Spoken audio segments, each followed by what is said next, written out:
Vous écoutez IDFM, il est 21h. IDFM 98 de la Bande FM. Bonsoir à toutes et à tous.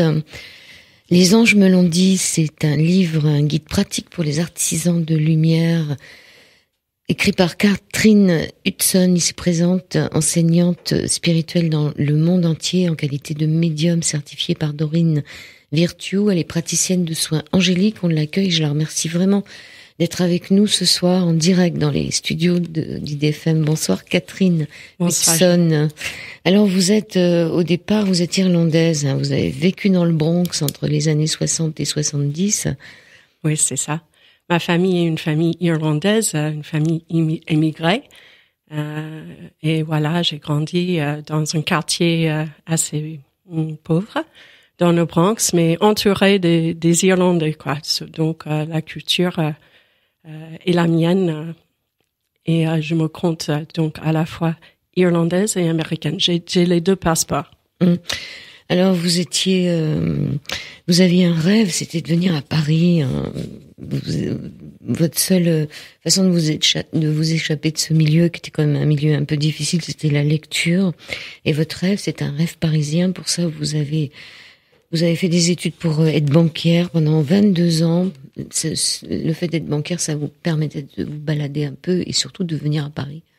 Oui, effectivement, pour une raison qui n'est pas claire, c'est clair pour moi, c'est connecté à l'âme et à la mission d'âme. Mais dès que j'étais très très jeune, 6 ans, 5 ans, dans le Bronx, j'avais envie de vivre à Paris. Et donc, ce rêve s'est manifesté dans plusieurs manières. J'ai piqué le livre de français de ma sœur. J'ai essayé d'apprendre le français toute seule. Et mes études, au fur et à mesure, m'ont emmené vraiment dans le sens de l'international. J'ai étudié le français, bien sûr. J'ai de très belles souvenirs des premiers poèmes en français et tout ça.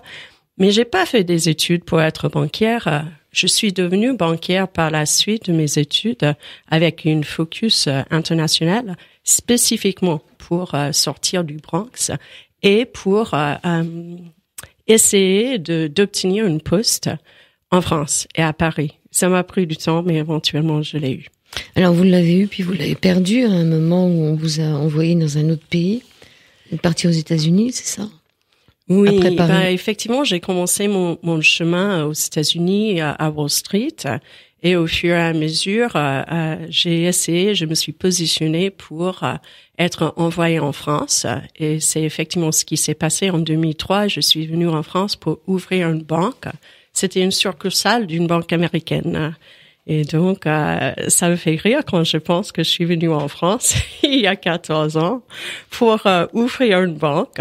Je vous promets que la femme que vous voyez devant vous aujourd'hui est beaucoup plus heureuse que la femme, que la banquière plus jeune qui était ici avant. Ouais. Alors, il se passe des choses. Alors, ce livre, donc, Les anges me l'ont dit, c'est un guide pratique pour les artisans de lumière. Ce livre raconte des histoires, pas des contes de fées, mais des vraies histoires surnaturelles, d'un chemin de retour vers soi, le vôtre. Chaque chapitre se termine par un cadeau, un exercice ou un rituel qui donne au lecteur l'occasion de pratiquer. Vous pourrez, les lecteurs, lectrices, tester et utiliser une modalité ou une autre, sentir ce que ça fait de revenir même un tout petit peu à votre être véritable, à votre authenticité. Pourquoi pas? Soyons fous, soyons folles à la joie. C'est un livre qui parle peu des anges, malgré le fait que, c'est-à-dire, c'est pas un livre qui va vous dire si vous êtes né le temps de telle année, voilà, ça n'en parle pas, quoique. Et, vous dites aussi, parlez des enfants tout au début en disant que les enfants réagissent rapidement au changement entre la source, cette source qui est amour, lumière et joie, et l'environnement terrestre hostile, car il est véritablement hostile, notre environnement terrestre, puisqu'aucun parent ne peut égaler l'amour inconditionnel, divin, pas 24 heures sur 24, 7 jours sur 7. Donc forcément, ces enfants qui arrivent sur Terre et qui sont là en nous regardant dans l'amour inconditionnel, aucun parent sera à la hauteur. Oui, même dans les meilleures des familles, on n'est pas dans l'amour inconditionnel. Il y a la fatigue, il y a le travail, il y a plein de choses qui font en sorte que l'enfant qui arrive prête à aimer avec le cœur grand ouvert et plein d'enthousiasme, parfois la réponse n'est pas à la hauteur de leurs attentes. Donc il y a même dans les meilleures des familles une genre de déception qui se met en place et parfois un enfant arrive à se retirer un peu, à prendre un pas en retrait pour cacher ou pour limiter ou pour ne pas montrer tout ce qui est là. Et au fur et à mesure, le feu ou la lumière qui est innée en chacun de nous, parfois se cache ou se diminue ou même s'estompe. Et donc, j'ose dire que ces enfants sont nous et dépendent de la vie qui nous a amenés jusqu'à ici. Il y a cette lumière qui se montre un peu, beaucoup, parfois à la folie, mais c'est assez rare dans notre société. Donc, l'idée de ce livre, avec toutes les modalités, inclut un travail avec les anges, c'est pour expérimenter et trouver les manières dans lesquelles notre cœur saute, peut-être, ou au moins a envie de se réouvrir. Au fur et à mesure, nous retrouver dans notre lumière, c'est-à-dire dans la joie, parce que cette vie est censée d'être plus simple que c'est. Et contraire à tout ce qu'on nous a dit, au moins à tout ce qu'on m'a dit quand j'étais fille du Bronx, c'est pas censé d'être un fardeau, cette vie. Les croyances limitantes autour de nous fait ça. Alors, le parcours de ce livre est un retour vers soi. C'est l'histoire, la vôtre, d'une recherche. C'est l'envie opiniâtre et passionnée de retirer un à un les masques superposés plus ou moins obstinément au fil des années de dissimulation pour s'adapter à ce monde. C'est un retour vers quelque chose de plus authentique. Oui, effectivement.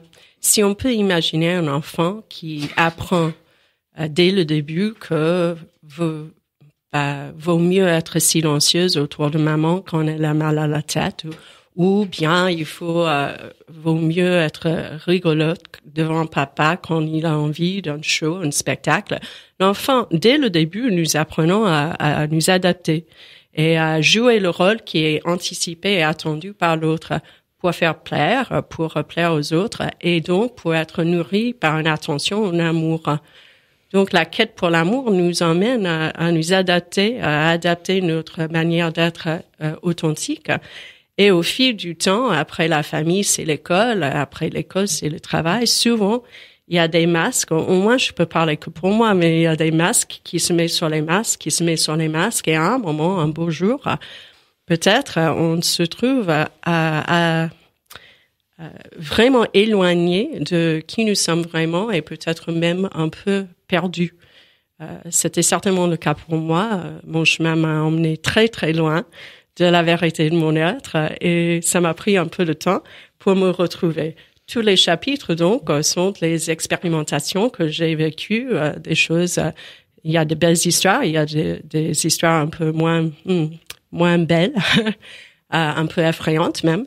Mais voilà, j'ai partagé tout ce qui a été utile pour moi, du côté bon et mauvais en même temps, pour peut-être faciliter le chemin pour quelqu'un d'autre. J'aurais bien aimé avoir ce livre à un moment au début. Ça m'aurait sauvé du temps.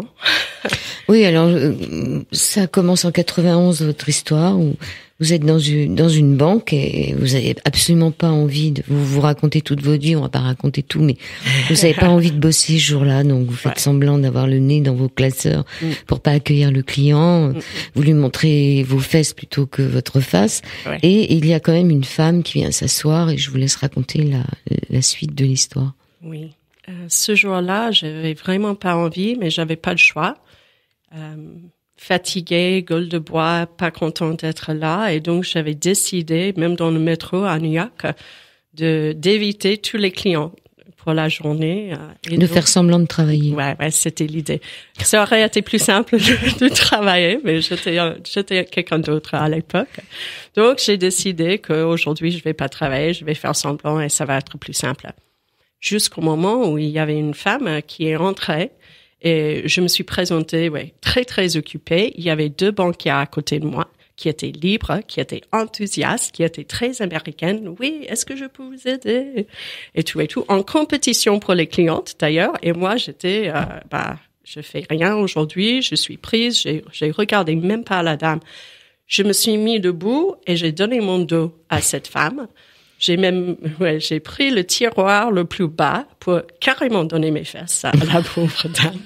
Et je me suis dit, j'étais fière de moi. Ah, ça va aller, elle vient pas vers moi, elle va venir vers les autres.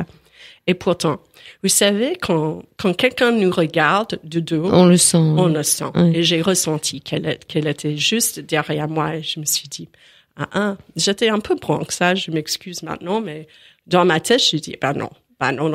Pas du tout, elle va pas gagner, je vais la chasser, je vais la faire peur. Et donc, j'ai utilisé la stratégie utilisée dans la jungle pour chasser les prédateurs. J'ai fait du bruit, genre, et même des expressions un peu plus vulgaires en anglais. Ah, shit, fuck, Ça aurait été, oh là là, et putain, c'est ça, en français. Excusez-moi, j'ai le droit de dire ça. Oui, vous avez le droit. Ah, super. Ça Donc, fait de toute façon, j'ai fait tout ce show. Et j'ai cru que ça marcherait, mais non. Cette dame-là, elle s'est mise dans la chaise à côté de mon bureau. Elle s'est assise, carrément. Elle s'est assise. Et là, vous avez trouvé quand même qu'elle était forte. Ah ouais. Et d'où je viens, si on s'affirme, ça se respecte. Donc, je me suis dit, OK, d'accord, je dois travailler. Mais personne me dit que je dois être gentille. Donc, je me suis mis debout et j'ai tourné vers elle, j'ai tendu la main, mode business américaine, avec une bonjour, bienvenue à la banque, je suis Catherine Hudson, comment puis-je vous aider? Avec une sourire fausse fixée sur le visage, mais des yeux de revolver, qui exprimaient exactement ce que j'ai pensé vraiment de sa présence. Et là, quelque chose d'étrange, parce qu'elle n'a pas pris ma main.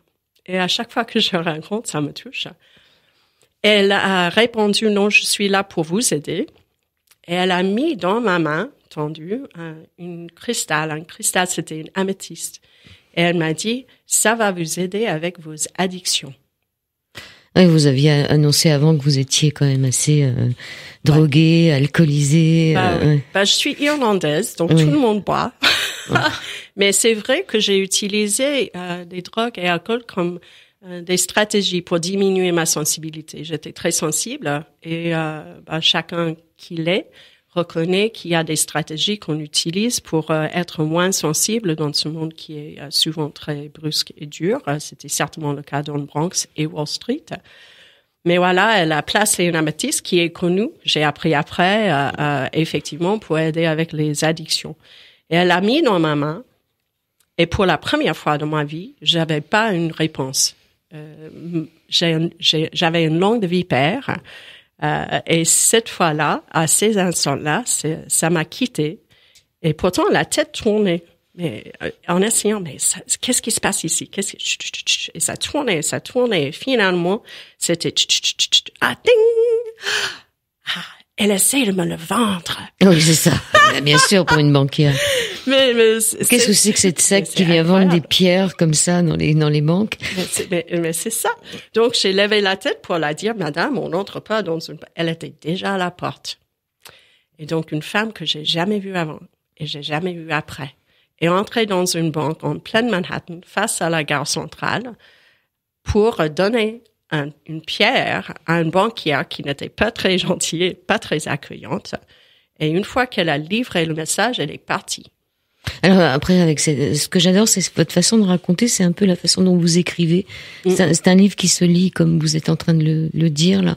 C'est un livre où on rentre vraiment dans l'histoire avec des moments où ça nous fait sourire.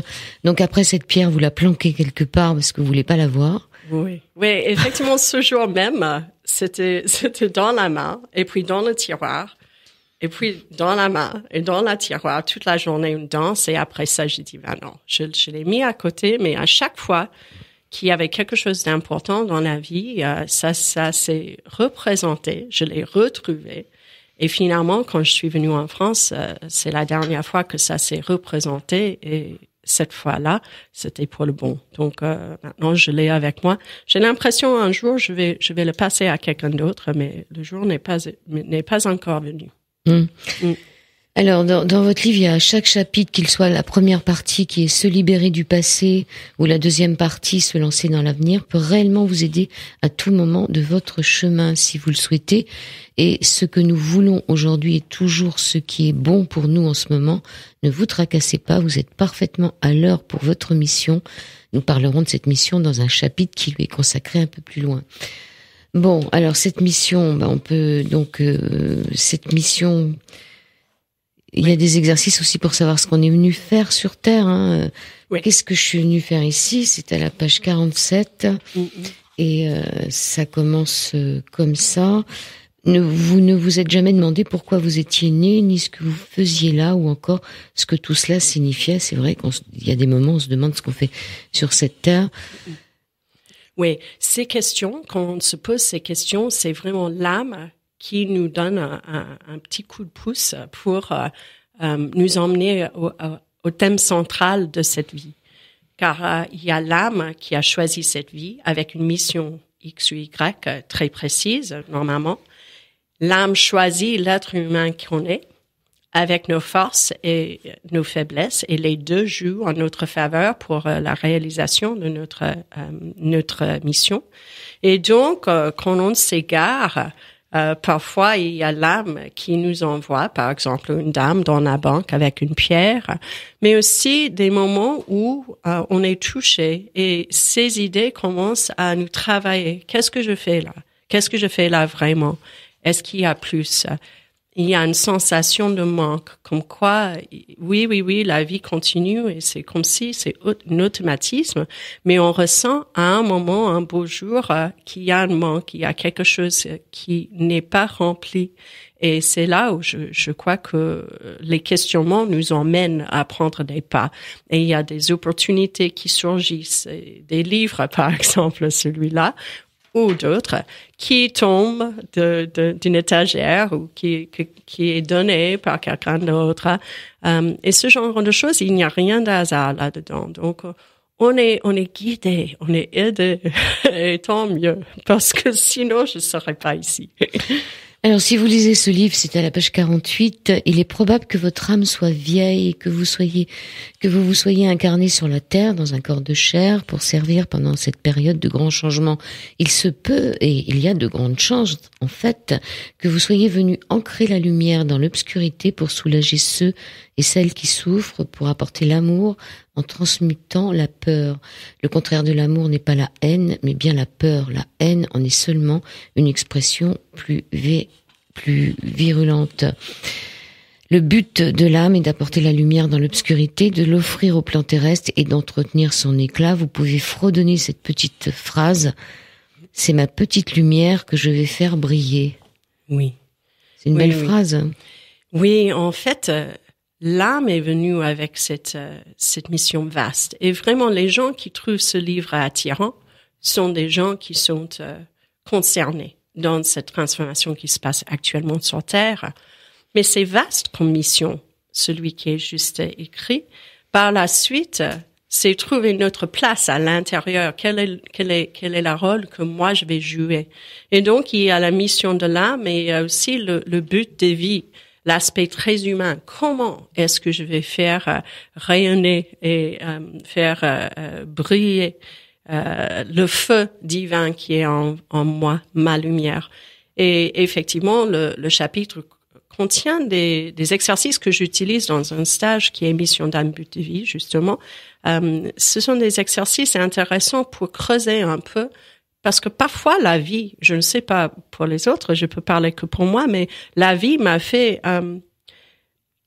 oublier l'essentiel de qui j'étais. Je portais tellement de masques pendant tellement longtemps que je me suis éloignée même de la compréhension de qu'est-ce qui me fait vibrer. Donc, il fallait que je creuse un peu et casser et retirer quelques masques avant de voir et de comprendre vraiment ce qui me fait rayonner, tout simplement, ce qui me fait vibrer, ce qui me donne de la passion et la joie pour vivre. On va faire une pause musicale et on va peut-être savoir finalement ce qui vous fait briller. Ce qui vous donne de la passion. Excellent. Si ça veut bien partir, ça va partir.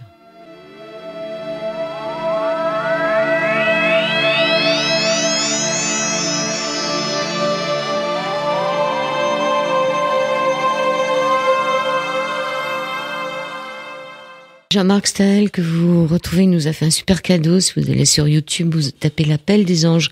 Et là, il a mis tout son CD, qui est un CD qui est pas récent du tout. Il a mis tout son CD en gratuit. Donc, vous avez tout le CD, l'Appel des anges. Les anges qui ont parlé et qui ont dit des choses à Catherine Hudson, ils sont apparus d'abord sous la forme d'une femme qui déboule comme ça dans une banque pour déposer une pierre précieuse dans sa main en 91. En vérité, elle vous a simplement dit qu'elle était venue vous aider, hein. Oui. Oui, effectivement. Elle n'a pas dit grand-chose. Elle a dit, quand j'ai posé la question, que puis-je faire pour vous? Comment puis-je vous aider? Elle m'a dit, non, je suis là pour vous aider et ça va vous aider avec vos addictions. Donc, elle n'a pas été très... Mais vous étiez pas contente, vous vous êtes dit, mais est-ce que j'ai vraiment une tête fatiguée? Ah bah oui, carrément. Je me suis posé la question et même, est-ce que ça sent l'alcool de hier soir? Mais j'avais honte. Mais il y avait une qualité de cet échange. Je savais que c'était pas normal, même si je le traitais comme normal. Donc, j'étais pas aussi surprise que ça quand j'ai levé la tête et elle était déjà à la porte pour sortir. Et c'est ça qui a fait trembler mon être physiquement, mais aussi à l'intérieur, parce que ça signalait quelque chose. Est-ce que pour vous, c'est un ange, cette femme? Ouais, j'adore cette question. En fait, je me suis posé bien sûr la même question et pour moi, il y a deux possibilités. Ou c'est mon ange gardien, qui était bien fatigué après avoir sauvé mes fesses à plusieurs reprises, parce que les anges, si on ne les invite pas, ils peuvent pas intervenir, sauf si on est en situation de risque mortel, et c'est pas notre heure. Donc, avec la vie que je menais, il y avait pas mal de situations comme ça. Et donc, j'imagine que mon ange gardien ou mes anges gardiens étaient un peu prises. Mais c'est où ça? Et il avait marre de me sauver. Donc, pris fin, ok, je vais prendre forme et essayer de la réveiller, cette Catherine, parce que ça suffit. Ou bien, c'est quelqu'un comme toi, comme vous ou comme moi, mais quelqu'un avec un canal, avec une connexion avec les anges tellement limpide, claire et fluide, qu'elle a su ou elle a pu recevoir la guidance, recevoir la commande. Voilà, on lui a dit, va t'occuper d'un tel, là-bas, il y a un problème, tu lui déposes ça, tu lui dis quoi. Ah ouais, mais carrément. Ouais. Et puis, elle a fait en dépit de tous les obstacles que j'ai mis devant elle. Donc, pour moi, j'ai l'impression c'est plutôt ça, dans cette instance-là. Alors, vous parlez pas trop des anges dans votre livre, mais à la page 70, vous dites que les anges gardiens font partie de notre entourage personnel. Oui. Quand au niveau de l'âme, vous avez accepté de venir jouer cette vie sur le plan terrestre, le gardien qui est près de vous maintenant a levé la main pour vous accompagner, disant en substance « Et, ô moi, je veux accompagner cette âme pour cette mission ». Et les archanges ne font pas partie de notre entourage personnel, sauf si nous leur demandons. Oui, effectivement, l'ange gardien, c'est l'entourage personnel. Les archanges peuvent l'être, mais les archanges vibrent à une certaine fréquence. Ils expriment une qualité divine et cette qualité divine est accessible pour tout le monde. Donc, si, par exemple, on a envie ou besoin de guérison, on peut ou appeler le bon Dieu, oh Dieu, apportez-moi de la guérison, ou on peut demander à l'archange Raphaël de venir vers nous. C'est la même réponse. Ou on connaît les noms des archanges ou pas, quand on appelle, on invite, on demande de la guérison, c'est ça la réponse qui vient. Donc, les archanges sont accessibles pour tout le monde, mais nos anges gardiens, c'est quelque chose d'autre. C'est personnel, c'est dès le début de la vie et c'est jusqu'à la fin. C'est possible de tisser des liens intimes avec une telle être. Ça donne à la source un visage, une présence qui est possible d'être en connexion avec ici dans la densité. Ça facilite notre connexion avec le divin. Oui, alors là, vous parliez qu'on peut appeler les archanges et il y a une femme qui dit que vous dites qu'il suffit d'appeler Raphaël pour avoir la guérison, mais moi j'étais malade, je l'ai appelé et j'allais encore plus mal. C'est dans votre livre. Hein. Ouais, non, je m'en souviens bien. C'était à Paris, à l'univers d'Esther. J'ai animé une soirée pour la guérison avec Raphaël et cette dame, elle n'était pas contente. Et je l'ai ressenti, mais j'ai quand même dit, Madame, qu'est-ce que vous avez à dire? Effectivement, à cet instant-là, j'ai compris et je me suis rendu compte que la guérison dont on parle, quand on parle de la guérison divine, c'est pas forcément la guérison des symptômes physiques, mentaux, émotionnels. Ça pourrait être, mais ce que ça représente vraiment, c'est la guérison de l'illusion qu'on est séparé, de l'illusion qu'on est petite, de l'illusion qu'on est seul aussi. Et qu'on est seul, effectivement. Ça nous réaligne avec l'âme. Et donc, ça nous donne parfois accès à la guérison des symptômes, mais surtout, ça guérit l'illusion qu'on est ici, seul, dans la merde. Ouais. Et donc, je trouve que avec suffisamment de demandes, avec suffisamment d'ouverture vers cette énergie-là, bah oui, tout ce qui est une maladie quelconque, physique, mentale, émotionnelle, si ça fait pas partie de notre chemin, ça peut être guéri, mais beaucoup plus intéressant, c'est la capacité d'être en alignement avec l'être qui nous sommes vraiment, pour avoir une perspective plus haute et une compréhension plus vaste, pour que le cœur puisse réouvrir. Alors, quand nous sommes tout neufs, le voile ou le rideau de scène qui nous sépare de la conscience de la source n'est pas encore tombé, avec sa lourdeur qui obscurcira notre vision de la vérité de qui nous sommes, filles et fils du divin. Peut-être avez-vous, comme moi, vu un bébé qui regardait de toute évidence quelque chose que vous ne voyez pas, riant et gazouillant peut-être en direction d'un espace qui vous semblait vide. Dans ce cas, le bébé voit clairement, ou il voit vraiment plus clair que vous. Il s'amuse de ou avec ses anges gardiens, ou peut-être avec des proches disparus, mamie ou papy par exemple. Très vite cependant, le voile tombe. C'est une nécessité pour que nous puissions entreprendre et vivre pleinement notre nouvelle incarnation.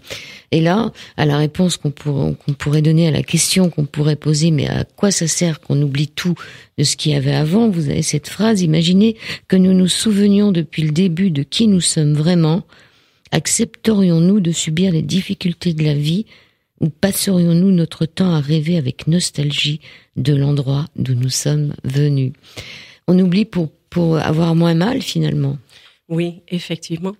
Quand on parle avec les personnes ou on lit des histoires des personnes qui sont décédées et puis retournées, ou les personnes qui ont eu des expériences de la mort et puis retournées dans la vie, il y a souvent une nostalgie. Et il y a parfois parmi ces êtres-là un manque de volonté de continuer sur Terre. Ils ont du mal à se remettre dans le mouvement et dans la densité. Et c'est effectivement parce que ici l'énergétique est beaucoup plus lourde. Et si on a une idée directe de ce qui pourrait être et beaucoup plus agréable, parfois ça peut donner un manque d'envie de continuer. Si on imagine que nous sommes dans un jeu et puis on se trouve à côté dans le temps mort, à quel point c'est agréable de ne pas jouer ce jeu. Être spectateur, c'est ça que vous voulez dire? Ou bien partir pour un autre jeu qui est beaucoup plus agréable. Ouais. Alors, nous sommes des êtres de lumière et d'humanité, et pendant que nous sommes sur cette terre, l'un n'est pas plus important que l'autre. Oui. L'un ne peut s'épanouir sans l'autre. La lumière est notre flamme, l'impulsion de la vie que nous sommes censés mener, et l'humanité est notre capacité à marcher sur la terre, à être présent pour effectivement porter l'inspiration que nous recevons des cieux. Donc l'important, c'est de jouer la partie dans ce monde. Oui. Effectivement, nous sommes, au moins nous, ici, face à face, et les gens qui écoutent, nous sommes dans la société. On n'a pas choisi dans cette vie de vivre dans une caverne, dans les Himalayas. On est dans la société, donc notre mission, c'est vraiment ici. Et donc, sans la présence et la conscience de cette présence ici sur Terre, notre lumière n'a pas de possibilité de rayonner et d'avoir un impact positif sur les autres, mais ni sur nous-mêmes. L'idée, c'est souvent, je rencontre les personnes sur le chemin spirituel qui attendent que d'être lumière, d'être illuminé, d'ascensionner même. Et moi, je dis que on est là pour une raison.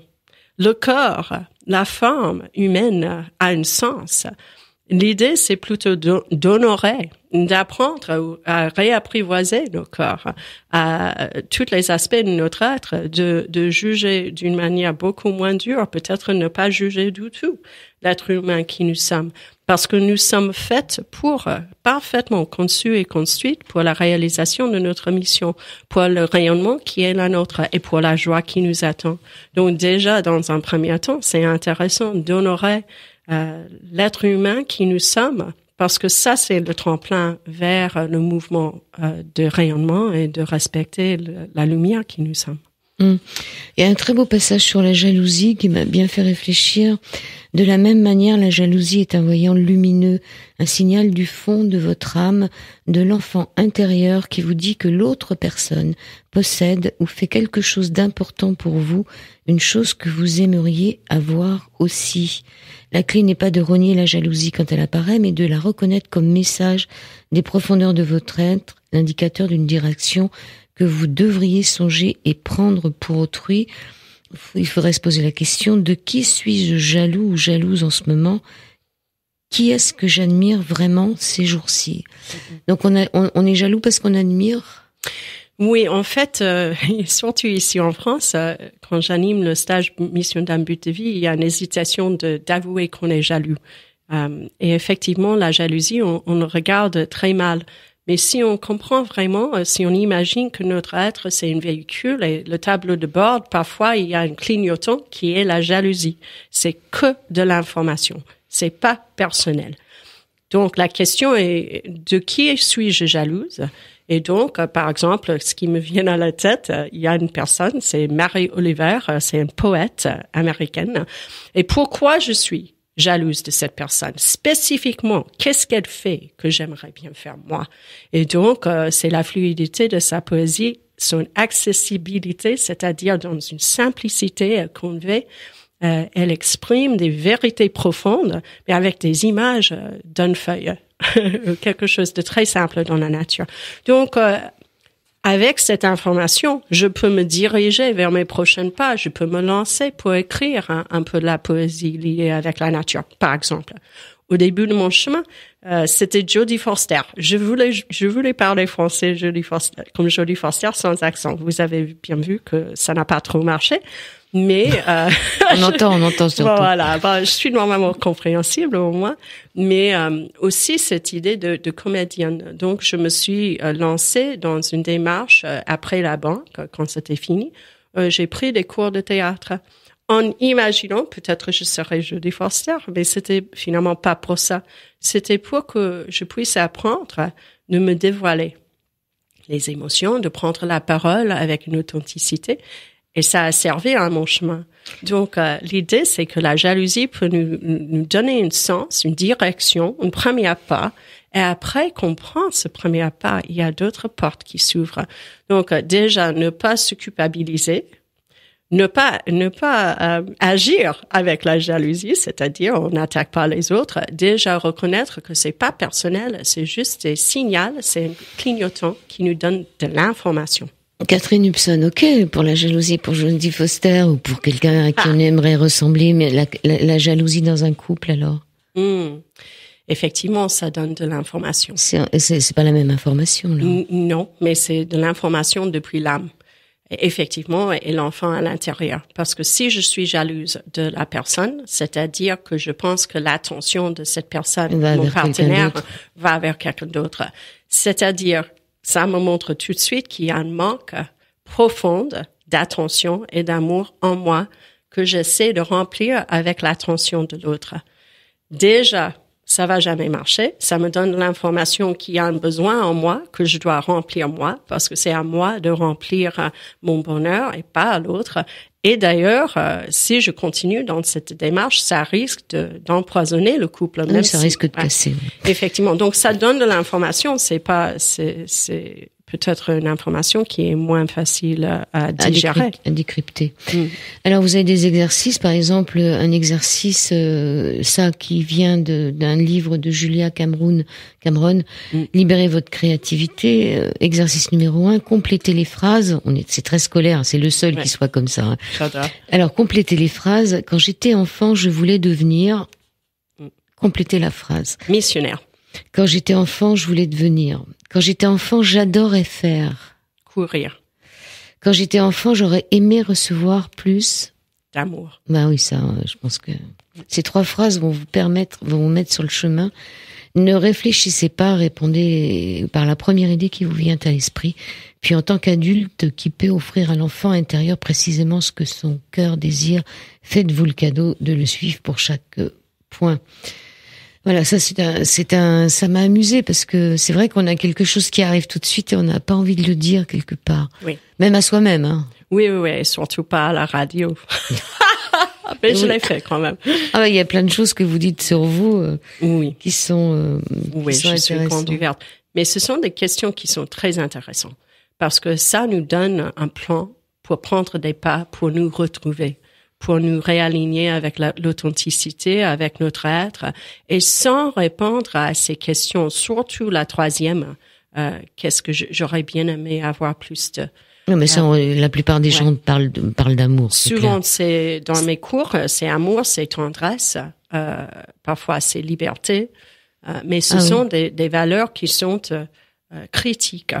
Et une fois qu'on commence à respecter ce besoin et trouver des petites manières même, mais des manières tous les jours pour les remplir pour nous-mêmes, déjà la vie prend une autre ampleur. Déjà la lumière commence à se révéler. Et la joie a une possibilité d'exister. Ouais. On va laisser s'envoler les anges là.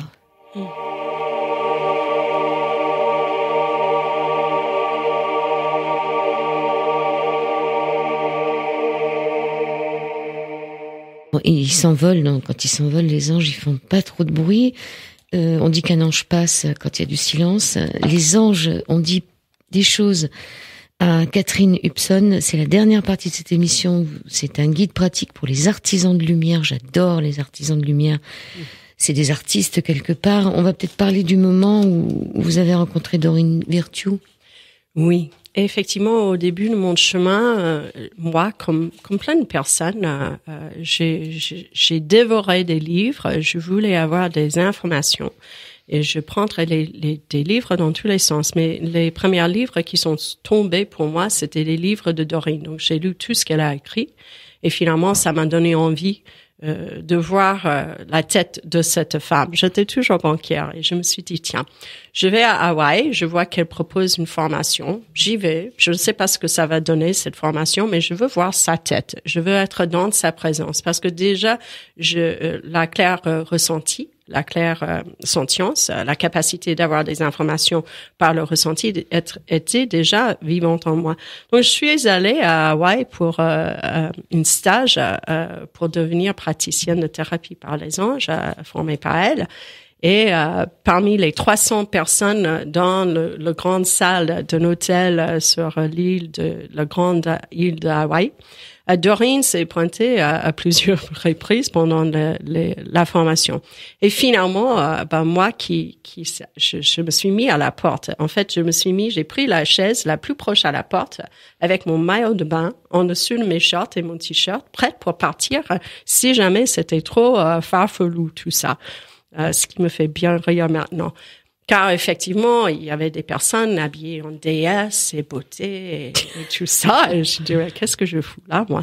Donc, j'étais prête à partir. J'avais prévu même plan B, c'était nager avec des dauphins. J'adore des dauphins. Donc, de toute façon, ça allait être une bonne journée.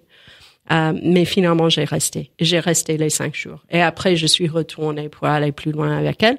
Donc, j'ai été formée par elle. Je partage tout ce que j'ai appris d'elle et bien plus maintenant. Quand elle est venue en France en 2010, c'était issu de mon voyage pour mes 50aines. Je suis allée à Hawaï et j'ai croisé Dorine et j'ai dit, pourquoi tu viens pas en France? Donc, elle est venue cette année-là et j'ai assuré la traduction. Et donc Donc, c'est très important tout ce qu'elle contribue et j'adore ces cartes. Je suis en train de créer mes propres coffrets de cartes maintenant, inspirés par toute l'aide que les siens m'ont apportée. C'est quand même elle qui a un peu redonné du blason, on peut dire, aux anges. Oui. Pas qu'elle, mais elle en fait partie. Tout à fait. Tout à fait. Alors, vous avez vous dites qu'il y a des gens qui ont peur de voir les anges. Oui. Pourquoi? Oui, c'est intéressant. J'ai l'impression que les personnes qui ont peur de voir des anges, dont je faisais partie avant, pour moi, je peux répondre au moins pour moi, c'est parce que quand j'étais petite, j'ai bien ressenti et parfois vu et reçu des claques des défunts. Donc, quand le voile n'est pas aussi opaque et épais que ça, on peut avoir peur de ce qui est l'inconnu derrière et qu'est-ce que ça veut dire pour moi. Et donc, ça peut troubler, même entendre. Ça dépend de la personne. Chaque instrument est différent et comment nos dons s'ouvrent, c'est en fonction de nos peurs. Normalement, c'est nous qui freinent l'ouverture et la capacité de capter la présence des anges au fur et à mesure avec une habitude, avec de plus en plus de confort. Maintenant, ça j'aime pas du tout. Je suis plutôt pour. J'aime beaucoup. Mais à un moment, j'ai demandé même qu'on aille doucement. Et il me fallait ça. Parce que dès très très jeune, j'ai eu des expériences effrayantes avec l'invisible. Et donc, j'avais peur. On racontera un peu une autre expérience qui a été assez dramatique et qui peut faire peur. Mais à un moment, vous allez voir Arturo, qui est un chaman, et vous dit: la lumière attire l'ombre. Ce genre de choses arrivera de plus en plus maintenant, mais tu n'es pas impuissante. Au contraire, c'est ta force qui attire cette énergie. Ta lumière éclatante est ta force. Souviens-toi seulement que l'ombre se nourrit de tes peurs. Face à celui qui n'a pas peur, l'ombre ne peut rien. Et sur les entités, nous ne pouvons pas nous considérer comme adultes et chercher les énergies supérieures, comme les anges et les guides spirituels, sans reconnaître que l'autre extrémité du spectre énergétique existe aussi, qu'il y a également des énergies de basse fréquence. En fait, quand nous ouvrons la porte à l'invisible, il est bon de nous le rappeler afin de ne pas laisser entrer n'importe qui. Oui. Effectivement, il y a tellement d'enthousiasme. Je rencontre des personnes dont les canaux s'ouvrent, qui sont tellement contents de recevoir des messages qu'ils ne demandent même pas d'où viennent ces messages. On est dans la densité, il y a un éventail de fréquences ici, il y a de très basses et de très hautes. Donc, quand nous sommes ouvertes, c'est intéressant de reconnaître que notre être, le corps sur tous les plans, est comme une maison, notre maison, un temple même. Et si on vient d'un lieu comme moi, du Bronx, moi, je laisserai pas ma porte ouverte à tout le monde. Mais effectivement, si on ne prend pas soin de notre être et notre canal, c'est tout à fait possible d'être piégé et d'avoir des visiteurs qu'on ne veut pas.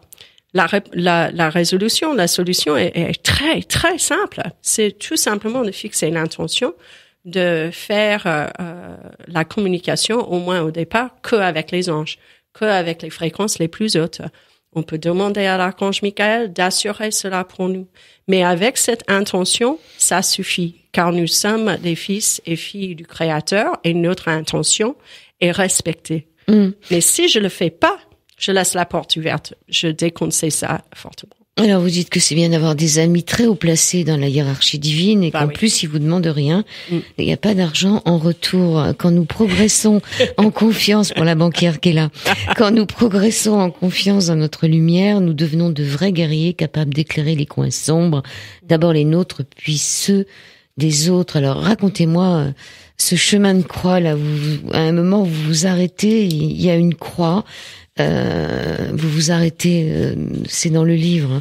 Ah oui. Et donc moi j'appelle ça le chemin de croix parce que ça, je trouve ça quand même assez extraordinaire. Ce qui vous est arrivé. J'oublierai jamais. D'ailleurs, il y a une personne qui a lu mon livre et qui m'a suggéré que je serais apte à faire un film d'horreur.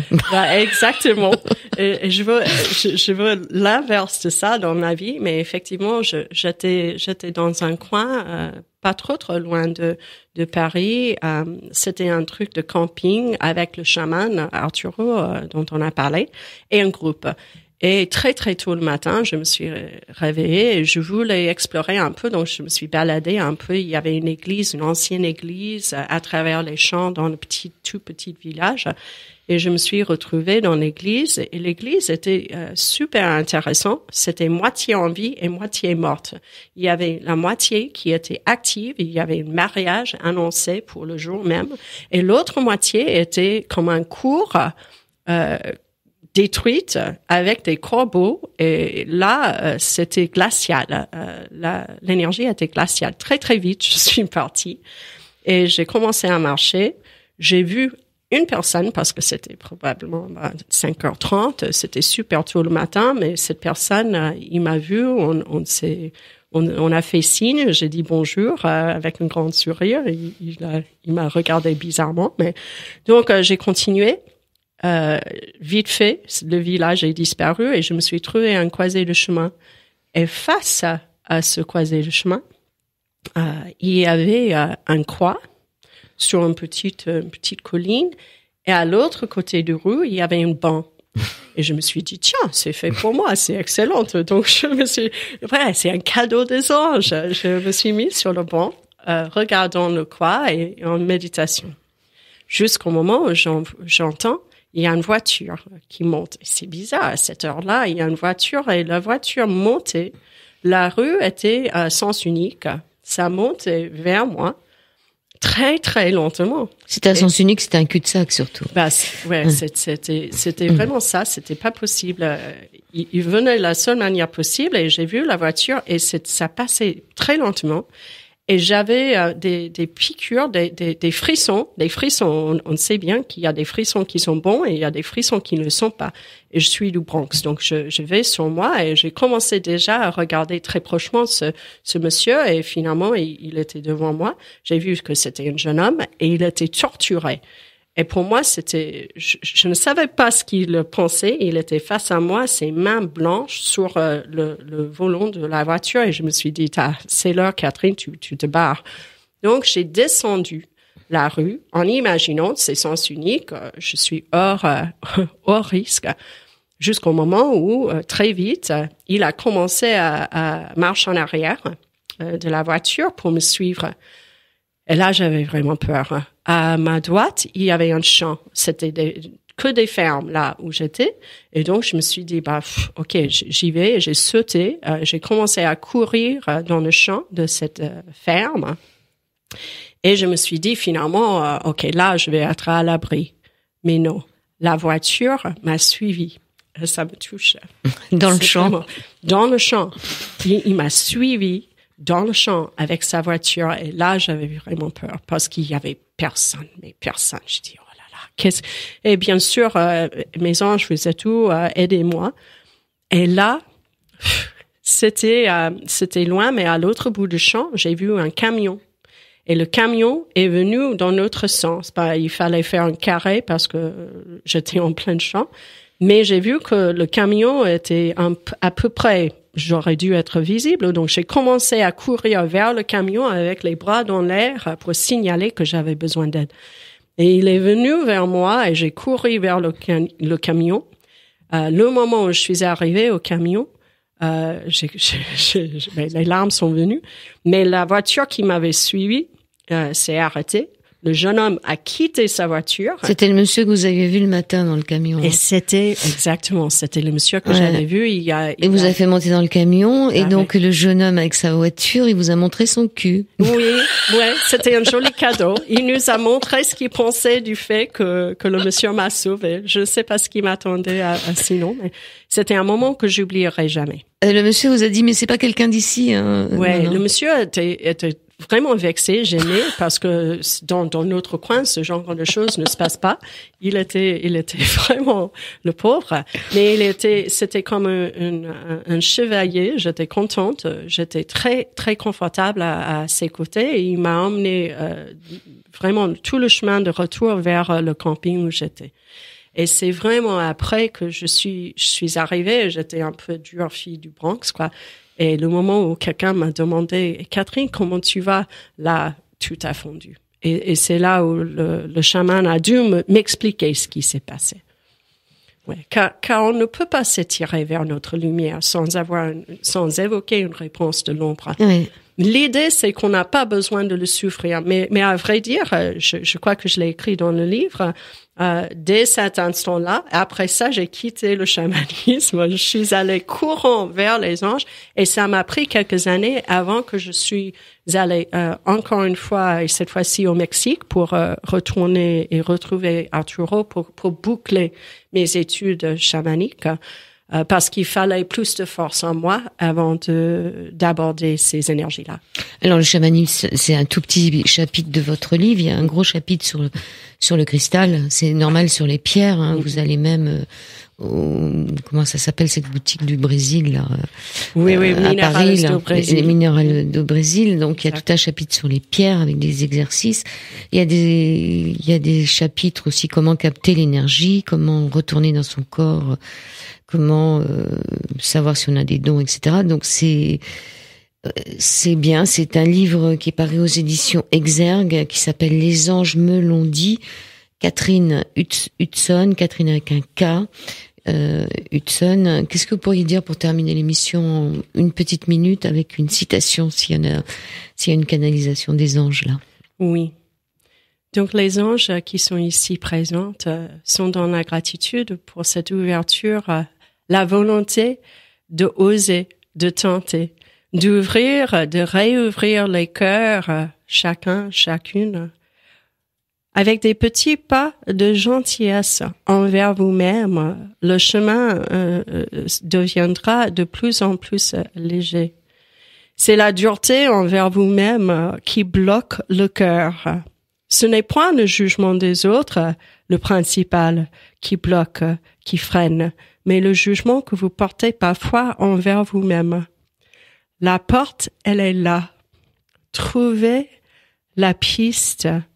Attendrissez vos attitudes envers vous-même.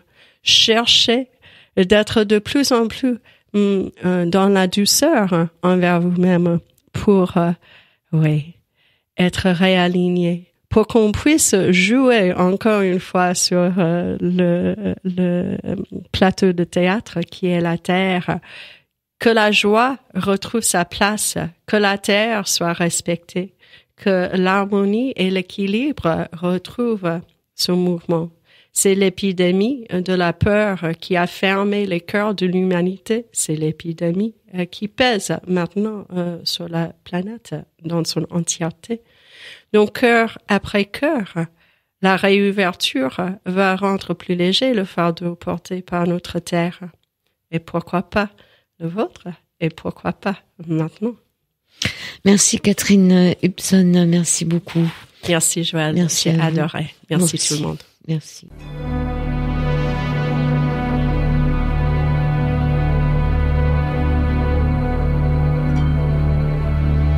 Sur les 98 MHz de la bande FM, chargez-vous en ondes positives.